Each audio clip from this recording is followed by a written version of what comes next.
चलिए प्रश्न आगे बढ़ाते हैं। तो इसमें कह रहा है कि त्रिभुज ABC, इसमें रेखा D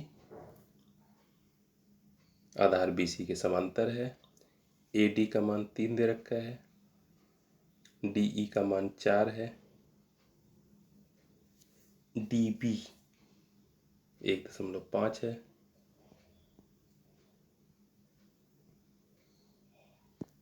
और BC का मान हमसे पूछ रहा है, ये वाली भुजा।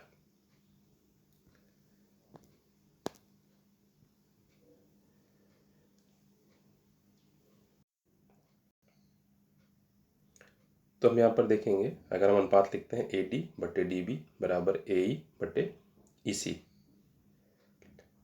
लेकिन हम यहाँ पर देखें जो हमको चाहिए यहाँ पर वो BC चाहिए, BC। और BC क्या है? बड़े त्रिभुज की भुजा। और हम यहाँ पर लगा क्या रहे हैं, AD तो छोटे त्रिभुज की भुजा है, लेकिन जो DB है, ये DB जो है बड़े त्रिभुज की भुजा नहीं है। तो हम यहाँ पर क्या करें, हम त्रिभुजों की भुजाएं लेकर के ही थेल्स के प्रमेय वाला अनुपात लगाएं। थेल्स की प्रमेय में पिछले वीडियो में आप लोग देख लेंगे, तो बहुत सारे अनुप्रयोग हो सकते हैं उसके, कि हम जो भुजा ले रहे हैं उसके संगत ही भुजा लें। अगर हम यहाँ पर त्रिभुजों की बात करें, तो हम त्रिभुजों का चित्र अलग से बनाएं अगर, तो एक तो हमारा ये छोटा वाला त्रिभुज हो गया, इसका नाम हो गया ADE, और एक ये बड़ा वाला त्रिभुज हो गया, इसका नाम हो गया हमारा ABC।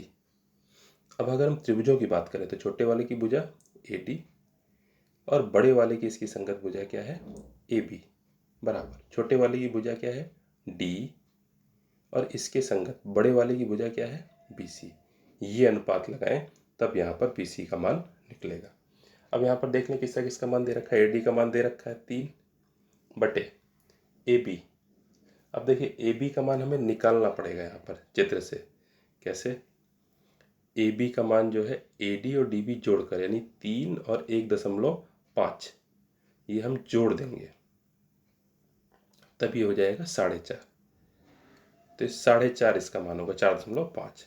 तो ये चीज़ ध्यान रखनी। तो AB का मान हो गया 4.5 बराबर DE, D का मान हो गया 4 बटे BC का मान हमको निकालना है। बस इसी को हल कर लेंगे, इसी से जो हमारा उत्तर आ जाएगा। तो यहाँ पर देखेंगे हम, दशमलव हटा के 0 बढ़ा काट देंगे, 15 दूनी 30, 15 तियाँ 45। तो गुणा कर देंगे, 2 और BC की गुणा, 4 और 3 की गुणा। तो 2 इंटू BC बराबर 4 तियाँ 12, यानी BC बराबर 12 बट्टे 2, यानी कि BC का मान 6 सेंटीमीटर आ गया। तो इसका विकल्प हमारा D यहाँ पर सही है।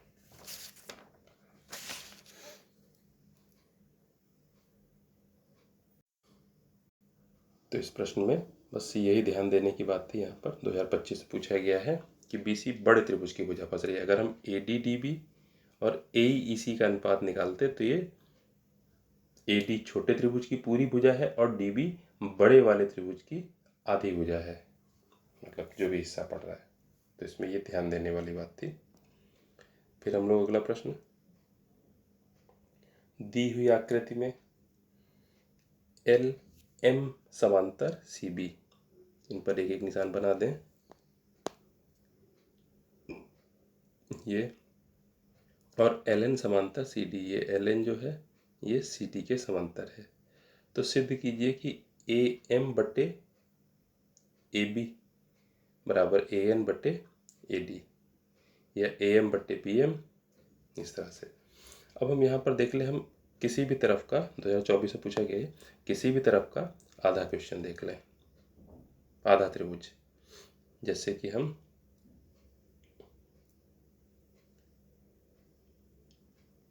ये वाला पोर्शन देख लें, ANDCL। अब इसमें ये भुजाएं आपस में समांतर है, तो यहाँ पर ये लोग ये जो त्रिभुज है हमारे समरूप हो जाएंगे, थेल्स की प्रमेय में लग जाएगी। तो क्या हो जाएगा हमारा, AN बटे ND, इधर की छोटी भुजाएं ले ली, बराबर AL बटे LC, उधर की छोटी भुजाएं ले ली। तो यहाँ पर हमें लिखना पड़ेगा कि समरूप त्रिभुजों ANL और ADC में। इसी तरह से अगर हम ऊपर वाला आधा चित्र ले लें,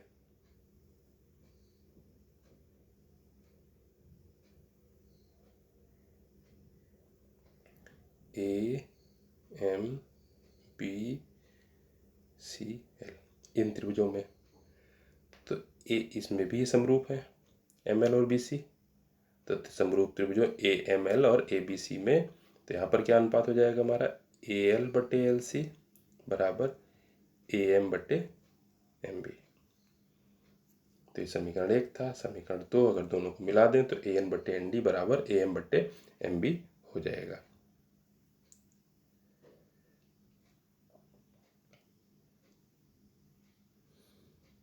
तो इस प्रकार से ये सिद्ध हो जाएगा। तो ये दो त्रिभुजों को लेकर के दो समीकरण बने, उनको आपस में हमने मैच करा दिया, तो ये हमारा प्रश्न हो गया इस तरह से।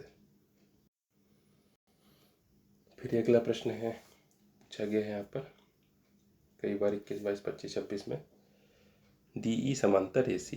तो DE AC के समांतर है और DF समांतर A चित्र में दिख रहा है। तो हमको सिद्ध करना है कि BF/FE बराबर BE/EC,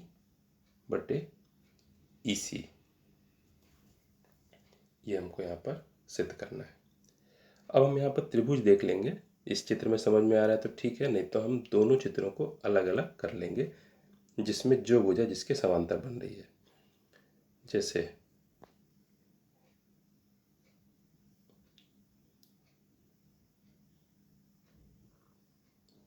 एक तो ये हुआ हमारा त्रिभुज ABC और AC के समांतर क्या है हमारी भुजा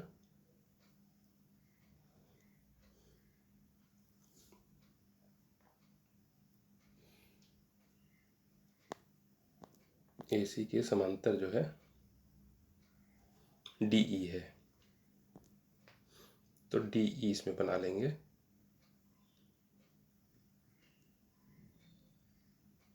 ये तो DE समांतर हो गई AC के।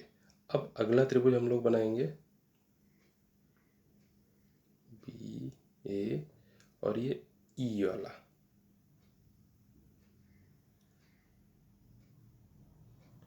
और D से ही हम लोग एक बनाएंगे यहाँ पर बिंदु F।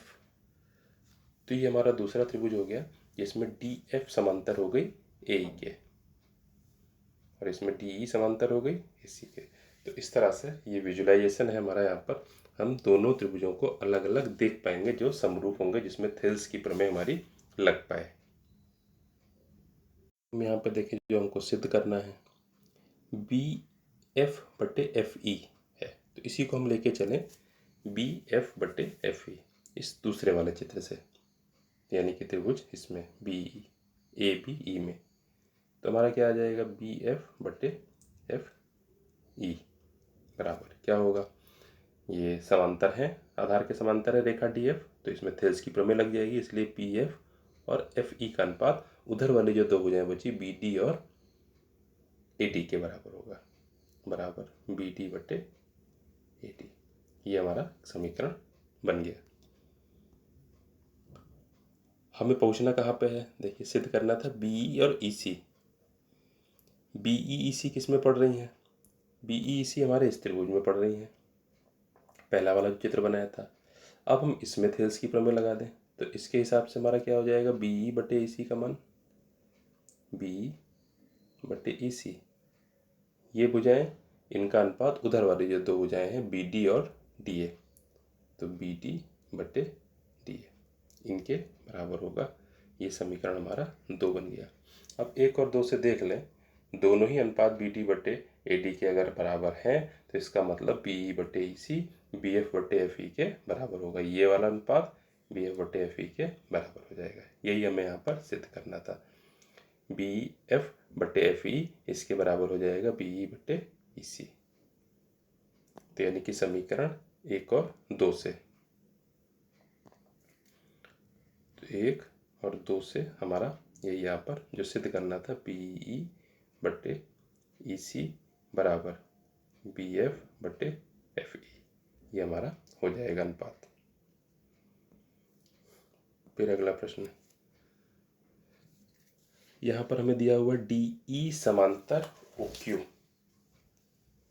डी समांतर ओ क्यू है और डी एफ समांतर है ओ आर।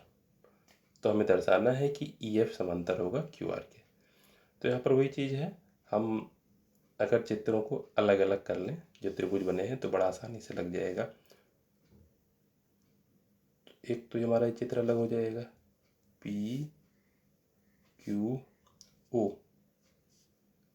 और इसमें समांतर भुजा हो गई हमारी ई डी, और एक ये चित्र अलग हो जाएगा,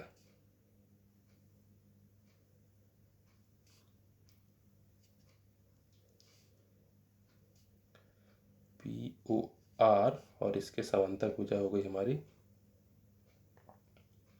डी एफ। ये दो त्रिभुजों को हमने अलग।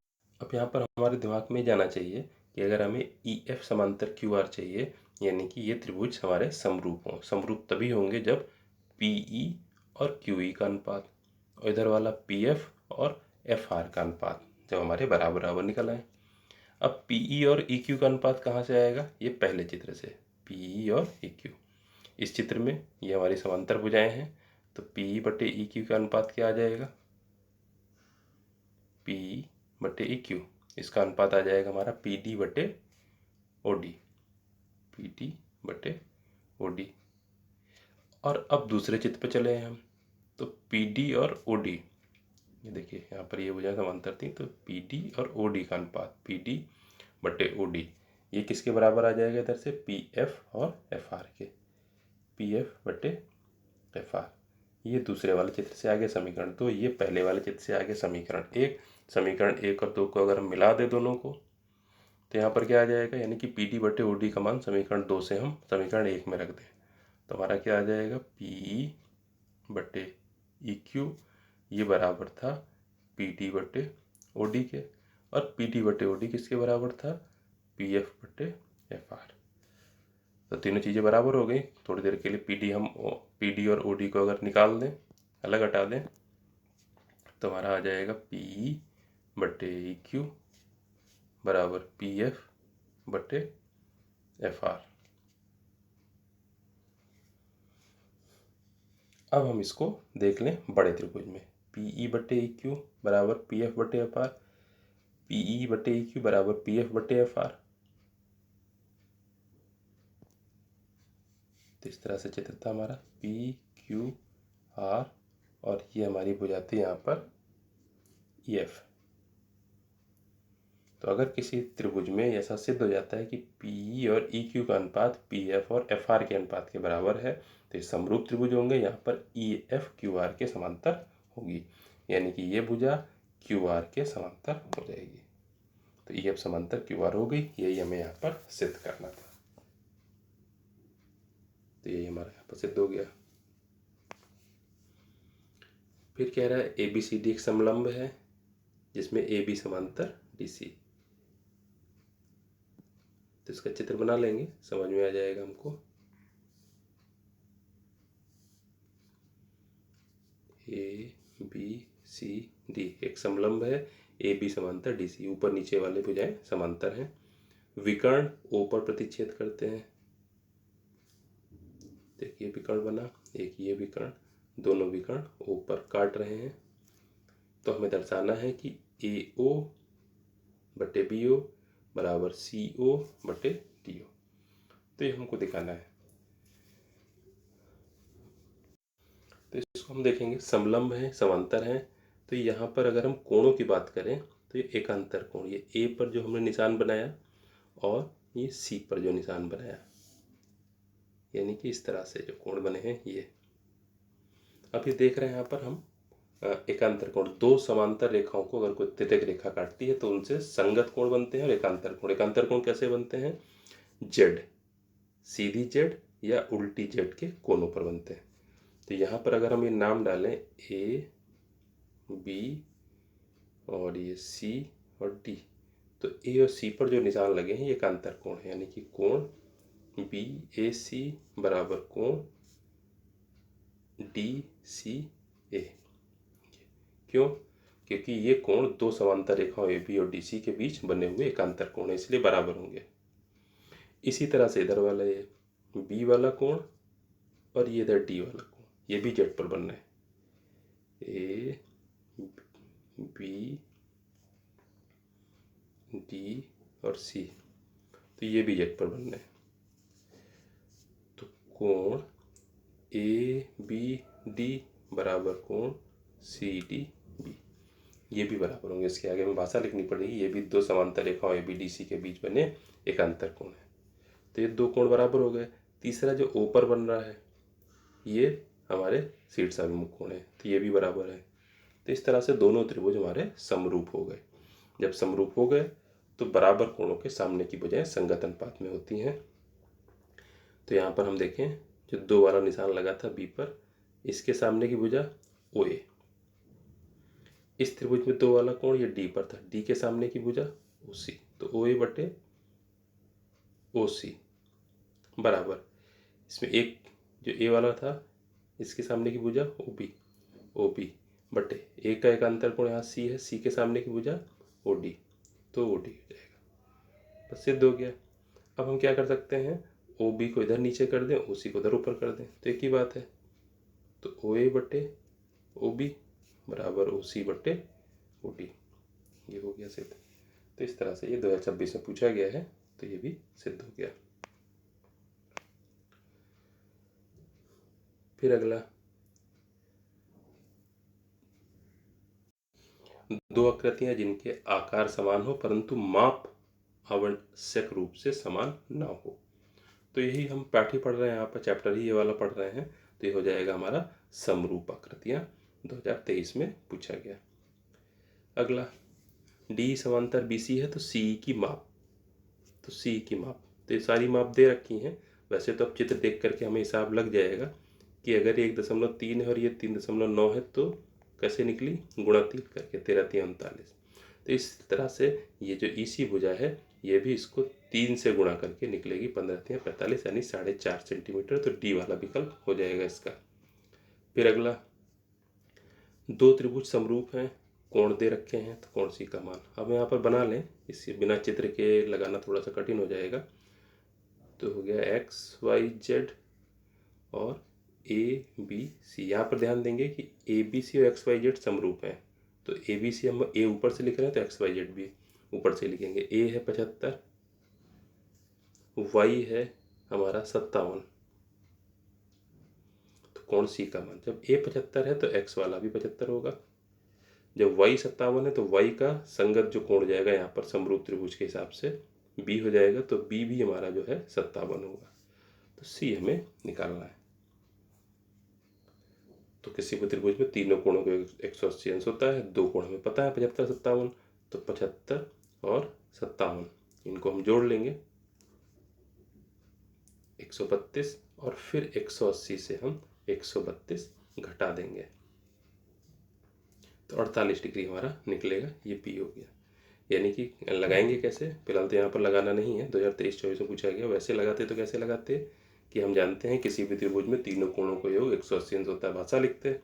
इसलिए कोण A प्लस कोण B प्लस कोण C बराबर 180 अंश, मान रख देते। A का मान 75 प्लस B का मान 57 प्लस कोण C का मान C ही रहने देते बराबर 180। इनको जोड़ लेते तो हमारा हो जाता है 132। तो 132 प्लस कोण C बराबर 180, उधर ले आके घटा देते तो कोण C बराबर 180 माइनस 132। तो इस तरह से उत्तर आ जाता हमारा।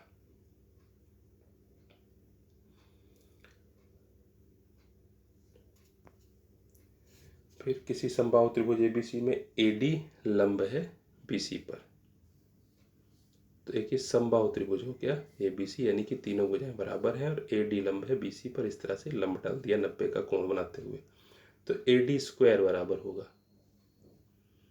AD square. हम यहाँ पर देखें तो जब ये लंब डाला जाता है समबाहु त्रिभुज में तो भुजाओं को आधे आधे पर काटता है, यानी कि भुजा आधी आधी हो गई हमारी यहाँ पे। तो हम यहाँ पर देखेंगे दोनों ही त्रिभुज जो हमारे हो गए ए पी डी इधर वाला आधा और ए डी सी इधर वाला आधा, ये समरूप त्रिभुज हुए। 90-90 के कोण भी हैं, समबाहु त्रिभुज है, तो ये वाले जो कोण हैं ये भी बराबर हैं, ऊपर वाला भी अर्धक होगा हमारा, भुजाएं भी आधी हो रही हैं, एक भुजा उभयनिष्ठ भी है एडी, तो ये समरूप त्रिभुज हो गए। जब समरूप हो गए तो इनकी भुजाओं में अनुपात समान होगा। यानी अगर हम पहले त्रिभुज में देखें, त्रिभुज ए डी बी तथा त्रिभुज ए डी सी में, ए डी बी और ए डी सी में क्या क्या हो जाएगा, पहले ए डी बी की भुजा ए डी और बी डी, तो ए डी बटे बी डी बराबर उधर वाले त्रिभुज की भुजा ए डी बटे डी सी, तो इनका अनुपात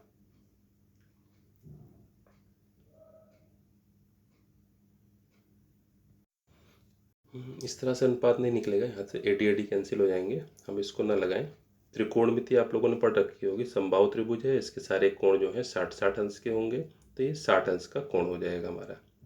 तो त्रिभुज ए डी सी में, तो हम त्रिभुज ए डी सी की बात करें, इसमें हम ए डी और डी सी चाहिए, तो 60 के सामने की भुजा लंब हो गई, नीचे वाला आधार हो गया, तो हम tan 60 अगर फार्मूला लिखें, tan 60 लंब बटे आधार, तो लंब है ए डी, उसके सामने की भुजा आधार हो गया डी सी, और tan 60 का हम मान रख दें, तो tan 60 का मान यहाँ पर कितना आ जाएगा, √3, तो √3 बराबर लंब तो हो गया ए डी, और डी सी को क्या लिख सकते हैं, अब यहाँ पर हम अगर उत्तर देखें तो उत्तर हमें डी सी के ही पद में चाहिए, सी डी के ही पद में, तो ठीक है, तो यहाँ पर सी डी दोनों तरफ वर्क कर देते हैं, तो क्या हो जाएगा, 3 बराबर ए डी स्क्वायर बटे C D square, C D square इधर कर दें, यानी कि ए डी स्क्वायर बराबर हमारा हो जाएगा 3 सी डी स्क्वायर, तो इस तरह से ये निकल आएगा 3 सी डी स्क्वायर, यानी कि हमारा विकल्प जो है वो डी सही होगा। 2024 में ये पूछा गया है, तो इस तरह से ये आसानी से निकल आएगा ये tan से, त्रिकोणमिति से। एक समबाहु त्रिभुज की भुजाएं दे रखी हैं, तो प्रत्येक शीर्ष लंब की लंबाई, तो एक समबाहु त्रिभुज है ए बी सी, भुजाएं इसकी 2a 2a हैं, शीर्ष लंब इस तरह से डाला गया, मान लीजिए ये ए डी हमारा डाल दिया शीर्ष लंब, तो शीर्ष लंब की लंबाई यहाँ पर पूछा है कितनी होगी, तो वही यहाँ पर देख लें, ये कोण 60 अंश है, ये भुजा आधी हो जाएगी हमारी ए, तो अगर हम यहाँ पर लगा दें tan 60 बराबर ए डी यानी शीर्ष लंब बटे ए, मान रख दें √3 बराबर ए डी बटे ए, तो यहाँ से आ जाएगा ए डी बराबर √3 ए, तो √3 ए आ जाएगा, ए √3, तो सी वाला विकल्प सही होगा। अगला यहाँ पर भी यही एस टी समांतर है क्यू पी के, ये हमें दे रखा है 3, 1.5, 2.8 टी आर पूछ रहा है, तो ये थेल से लगा देंगे, और वैसे विकल्प से अगर देखें तो 3 का आधा है 1.5, तो इसलिए 2.8 का आधा यहाँ पर होगा, यानी 1.4, तो डी वाला सही हो जाएगा। यहाँ पर भी इस तरह के प्रश्न हम लगा चुके हैं, इसके बटे में ये अनुपात कर देंगे, एक्स के बटे में 3x + 4 कर देंगे, 2023 में पूछा गया। फिर इसमें भी अनुपात हमें यहाँ पर दे रखा है, पी क्यू बी सी का अनुपात दे रखा है, तो ए पी और पी बी का अनुपात हमें ज्ञात करना है। यहाँ पर हम वही देखेंगे यहाँ पर कि पी क्यू बी सी का अनुपात है, पी क्यू छोटे की भुजा है, बी सी बड़े की भुजा है, तो पी क्यू बटे बी सी बराबर, इधर हम लेते हैं तो छोटे की भुजा है ए पी और बटे बड़े की भुजा हो जाएगी हमारी ए बी, तो ए पी बटे ए बी हो जाएगी। तो पी क्यू बी सी का अनुपात हमें 1/3 दे रखा है, यानी कि 1:3, तो हमारा हो जाएगा ए पी बटे ए बी बराबर 1/3। हमें निकालना क्या है, ए पी और पी बी निकालनी है, ए बी नहीं चाहिए, तो ए बी को हम तोड़ देंगे यहाँ पर, ए बी का मान हो जाएगा A P plus P B, तो ए पी बटे ए बी का मान हो जाएगा A P plus P B बराबर 1/3, गुणा कर देंगे हम लोग, तो 3AP बराबर A P plus P B, A P इधर ला के घट जाएगी, तो 2AP बराबर पी बी, तो ए पी बटे पी बी का मान आ जाएगा 1/2, तो 1/2 आ जाएगा इस तरह से। फिर इसमें ए बी 3, ए सी 6, ये वाली पूरी 3 हमारी दे रखी है, ये वाली पूरी 6 दे रखी है, बी डी का मान 2 है और सी डी का मान 4 है पूरी ये भुजा। तो कोण बी ए डी और कोण सी ए डी का अनुपात, बी ए डी और सी ए डी। तो यहाँ पर अगर हम लोग देखें तो ए बी और ए सी का जो अनुपात है, ए बी बटे ए सी बराबर बी डी बटे डी सी। क्यों? ए बी बटे ए सी का अनुपात कितना निकलेगा? ए बी बटे ए सी यानी कि 3/6। बी डी बटे डी सी का अनुपात कितना निकलेगा? 2/4। 2 दूनी 4, यहाँ पर 3 दूनी 6, यानी 1/2 1/2 निकल रहा है। तो ए बी बटे ए सी बराबर बी डी बटे डी सी, ये अनुपात यहाँ पर है, ऐसा सिद्ध हुआ। अब यहाँ पर एक प्रमेय आएगी, उसका नाम है यहाँ पर कोण समद्विभाजक प्रमेय। तो कोण समद्विभाजक प्रमेय के अनुसार अगर किसी त्रिभुज में ऐसा होता है कि ए से हमने एक यहाँ पर एक माध्यिका भी नहीं, यहाँ पर एक भुजा खींची सामने वाली भुजा पर किसी बिंदु को मिलाते हुए, और वो इस तरह से है कि उस भुजा के जो 2 हिस्से हुए उनका अनुपात त्रिभुज की शेष 2 भुजाओं के अनुपात के बराबर हो, तो वो भुजा जो है कोणार्धक ही होती है। ए डी जो है कोण बी ए सी की जो है समद्विभाजक ही होगी। इसलिए जो बी ए डी और सी ए डी, इनका जो है ये कोण बराबर बराबर हो जाएंगे, इनका अनुपात 1:1 हो जाएगा।